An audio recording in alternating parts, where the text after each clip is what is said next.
అంటే ఎప్పుడు మనం ఆ ఫోన్ వాడకాన్ని బాగా తగ్గించాలి. పొద్దున్న ఒక అరగంట, సాయంత్రం ఒక అరగంట, ఏమన్నా స్పందించవలసిన ఉంటే స్పందిస్తాం, సమాధానం చెబుతాం. మిగిలినప్పుడు తీసిపారేయాలి.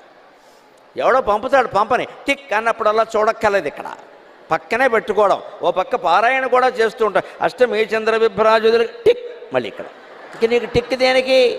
అష్టమి చంద్రమేంది మళ్ళీ టిక్ అంటావు? ఇక్కడ అంత పారాయణ చేసుకోవాలని నీకుంటే ఫోన్ రాకూడదంటే కట్టేయచ్చు కదా. కట్టరండి.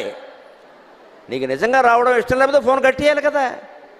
ఫోన్ కట్టకుండా అలాగే పెట్టి ఫోన్ వచ్చిందంటే రాదా? మనకంత చిత్తశుద్ధి ఉంటే రాకూడదంటే కట్టిపారాయి. అది చిత్తశుద్ధి అంటే, అది ఇంద్రియ నిగ్రహం అంటే. పొద్దున్న అరగంట గంట, సాయంత్రం ఒక గంట పెట్టుకుని అప్పుడు ఎవరెవరికి ఏం చెబుతామో చెప్పి మిగిలింది మూసేయి. నీకు అవసరమైనప్పుడు ఫోన్ చేయి. ఎవరన్నా చేస్తానన్నా సరే నాకు ఈ సమయంలో చేయండి, వేరే సమయంలో కష్టం అని చెప్పి